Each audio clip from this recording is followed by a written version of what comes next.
Hey everybody, it's Douglas from ProjectFresh.com here, and I'm going to be showing you some cool use cases for how you can leverage AI and automations in your business. But before I get into that, I want to just give you a little introduction. If you don't know me, my name is Douglas. My website's ProjectFresh.com, and I am all about getting technology to work for you and not the other way around. I believe that as we leverage these tools, whether it's AI or really just other cool tools that help us automate process and streamline our workflows, we can be way more effective, 10, 20 times more effective. But I also don't think that means we should do 10 or 20 times as much work all the time.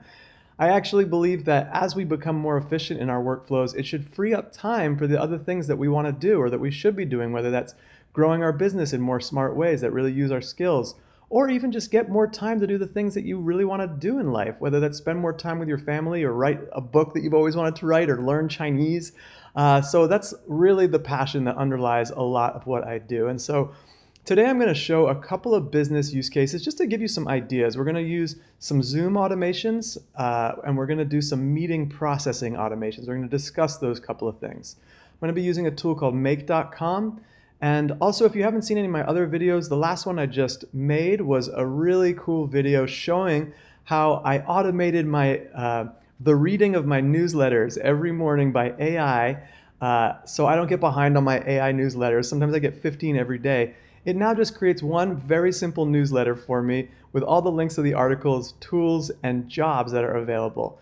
And not only does it do that at 9 a.m. every morning, it sends me an actual audio podcast of me reading the news in my voice. It clones my voice and I get to listen to it while I make my coffee. And then if I want, there's the email waiting also in my inbox that has the links. It's Douglas from ProjectFresh.com bringing you the latest AI news for today, Wednesday, July 24th, 2024.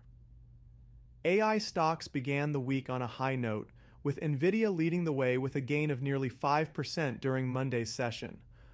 So just a cool little thing. So check out that video if you want to see that. And the other one was I like to post news articles too, but it's a pain to schedule those all to social media, and every social media account has slightly different formats. Some are longer, some are shorter.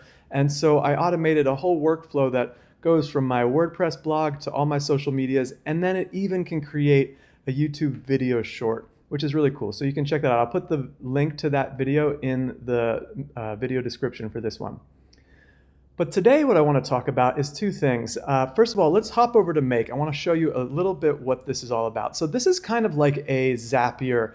I like it because it's a little bit more visual. It does some things better and it does some things not as well. So sometimes I'll still use Zapier, but effectively it helps you create workflows made up of modules. And so these have been around for years, but what's made them super special now is that you can integrate AI like any of the other modules, and that has just extended the capability of these things. So I'll talk about the first use case. I am working with a client and they host regular Zooms. And after the Zoom is complete, they get the recording, they have to upload that to YouTube. They have to, give a summary. They have to either listen to it or get the transcript and figure out where all the time chapter marks are so that their people who didn't attend the meeting can find what they need. So what I decided to make for them was this simple, well, not that simple, but a basic automation and I'll show you how it works. So this is Make.com. And basically here, it just waits for a Zoom meeting to be recorded. And what makes it a little complicated is Zoom doesn't always play that nice. It can sometimes trigger things without files. It can trigger them separately. But so effectively what this does is it waits for the video to be done and then it uploads it to YouTube. And when that's done, it can download the transcript and it can get prompts from Google Documents. So basically here's the prompt that I use and I say, write this 200-word summary, create the chapter markers, and then I kind of give it the format. But reason I bring that up and why it's cool is that the prompt doesn't even live in this automation. The AI module, once you get there, sources the prompt. So it's very easy to change this automation's prompting without having to come in to these modules. So that's cool. So it creates the description. It then creates some other miscellaneous info. In this case, for the client, they might want to post on their socials quotes from the speaker or other tips, tricks, tools, that kind of thing. So what I created was this email that has the link to the file It will have the summary and chapter markers, but it will also include this extra info, which I'll show you in a second. It then gets a standard YouTube signature that I put at the bottom of all the videos, and then it updates the description and emails us. So let's see what that looks like. All right, so here's the simple email that this automation sends me, and it says, okay, great, here's the recording, here's the summary, here are the chapter markers, and this is where the extra info, here's some quotes from the meeting. I sometimes refer to make.com as like Zapier on steroids, so I had said that on the call. Potential quotes, tools, tips, and tricks, and other info. So you get the idea. And then it goes into the, when you see in YouTube, what's cool is here it has the summary, it has the chapter markers, which are always a pain to do, and then it has the nice little signature at the bottom. So that is a way that literally at the end of every Zoom call, and now it doesn't have to go to YouTube, it could go, it could even just be a very highly customized summary that you get. It could even send it to a Google document and then send it to you and the client. Or it could send you a message saying, hey, there's a new draft in your Google Workspace drafts folder to go review before you send the meeting summary to the client. Now, there's plenty of cool tools out there, and this is a good segue into the next automation that can record your meetings. Personally, I use Fathom.video. It's a really great and free video tool, unless you want to pay for some premium features, which is really nice because some of the other video recorders have time limits for their free version. I just like Fathom. It's got a cool black kind of theme, and its summaries seem very good. So, however, that said, there's times when you want a lot more from a meeting, from that transcript, than they offer. And you can go in there, you can kind of play with it. Ultimately, you can download the transcript, and that's really powerful. If you haven't tried already, when you download a transcript or copy it to a text file or to a document and save it as a Word document, you can take that document and upload it to ChatGPT and then ask it questions. For example, and this is the example I'm going to get into here in a second, is I have a very standard meeting for a bunch of standard meetings, but one of them is about my brand deep dive and target audience exploration.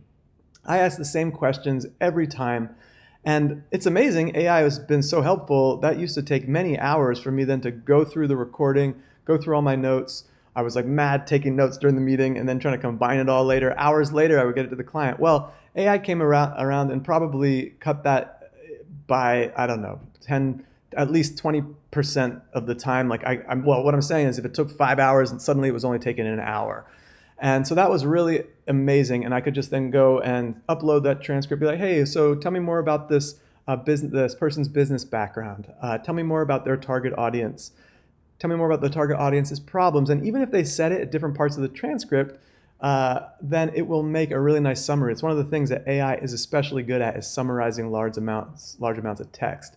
So that said, these meetings are the same 20 questions pretty much I ask all the time. So I wanted to create an automation that instead of me going through and asking the 20 questions of the transcript, automatically produce something. So I came up with my next automation I'm going to share with you, which is not this.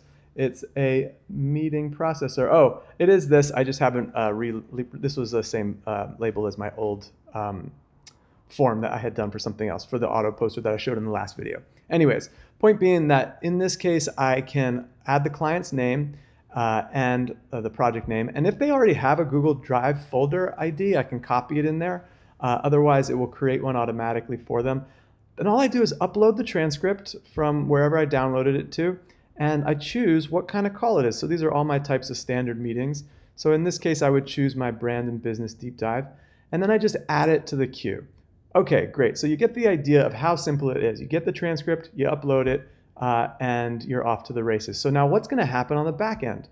Well, here we go, the meeting auto summarizer. What it does is it waits for that form to be submitted, and it does a little bit of magic here. And then if the folder is not yet created, it creates one, and then it sends it back to the beginning, and then it goes down this branch. So it gets the transcript file, it formats it in a way that we can work with it, because then the real magic happens here. You'll see this like gray, this gray section. And this is really cool because it uses Notion, which some of you might have already have some familiarity with, but it uses Notion to source the prompts. And so here we have it. My brand deep dive prompt chain, here are my 20 questions that I ask. Now that's quite a lot of questions, so it's a bit of a pain to do manually. Well, it used to take me 5 hours. I got it down to an hour, and this effort was to try to get it down even more. So what it does is it takes the transcript and it processes it repeatedly through that Notion prompt chain. And each time it does, it adds it to a document, and basically you end up with something like this. Here's my Project Fresh brand deep dive. It automatically puts a nice pretty header. It adds a link to the meeting transcript.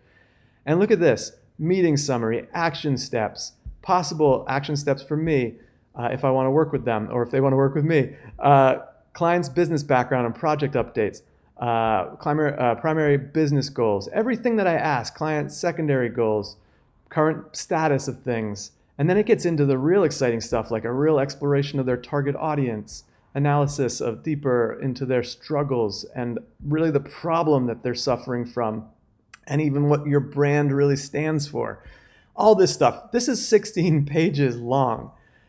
It created it in as long as it took me to get the transcript and uploaded it. And then I think a minute later or so, it sends me an email. It says, guess what? Your brand deep dive report is done. Obviously, at that point, I read through it to make sure it's all accurate, and maybe I give it my personal touch, just to see if there's any things that really stand out like AI. But ultimately, it's easy for me to read through it, fill in any gaps if I need to. Now, from there, that could even then drop a draft email, like I said, in my Google Workspace draft folder and set me a task in my task manager. Anything that you can imagine. And this is what, now I'm going to wrap this up by saying, what I always talk about with clients is don't worry about transforming your whole organization into an AI-centric organization overnight. That's a lot, and that can be overwhelming. The better way to go is really start to think about it. In fact, I joke that the first step is a mindfulness practice of adopting AI, in which you need to get out of the chaos. You need to get out of your stress of your day-to-day and start to put into some sort of linear flow the steps that you're taking for these repetitive, monotonous, or tedious tasks, such that you could teach a person. And if you could teach a person, it's very likely that you can leverage technology and AI to do a lot of the grunt work for you. But it takes that first step of creating some sort of flow chart, whether you write it on paper or a blackboard, or like if you still have blackboard and chalk, if you can find the chalk, or even just in a Figma digitally. I work digitally, so I create these flow charts to help clients map out these workflows. So if you're interested in that sort of thing, you can get in touch with me at projectfresh.com. Besides these fun meetings that I do, I also do an audit for brands and companies. I work a lot with executives who want to understand the landscape so that they can help guide their teams. I work with solopreneurs who have very little time and want to really maximize their workflows, as well as small businesses that just want to, increase their bottom line so they can do what they do best, which is bringing in business and serving their customers, not being caught in all this minutia. So, to that end, we could absolutely run through an audit. We look at your tool stack, all the ways places where we might be able to find opportunities for time saving. And that's where it starts to become really exciting, because that is when you can start to see the results of your action. And you do a little pilot project. We see where the time is saved. And then we do some metrics on it. And then if we like where we're going, guess what? We go back to that audit and see what the next thing is.